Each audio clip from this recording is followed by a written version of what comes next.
Severina kao Saloma, erotski nabijene fotografije prepune krvi izložene su večeras u Zagrebačkom muzeju Mimari.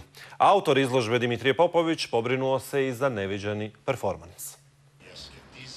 Teško je bilo prebrojiti kamere i fotoobjektive u moru ljudi koji su s velikom znatiželjom očekivali izlazak na scenu nacionalne heroine, kako je neki nazivaju.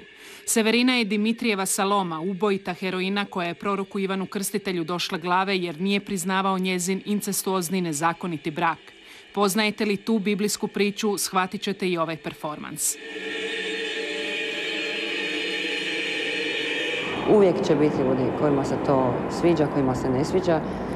Volim ove kojima se to sviđa, a naročito ove kojima se ne sviđa jer oni nam daju nekakav vjetar u leđa da istražujemo i dalje. A vjetar u leđa trebao je i Dimitriju Popoviću nakon 2 ciklusa o najintrigantnijim ženama u povijesti kršćanstva, Juditi i Mariji Magdaleni. Tražio je tko će na njegovim fotografijama i crtežima utjeloviti suvremenu Salomu.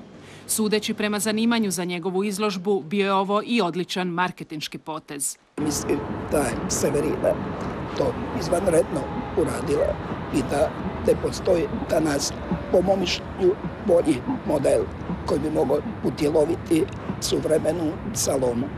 Tako misli autor, a bit će zanimljivo čuti što kaže publika. Iznenađena, oduševljena, šokirana ili ništa od toga, ali nikako ne ravnodušna.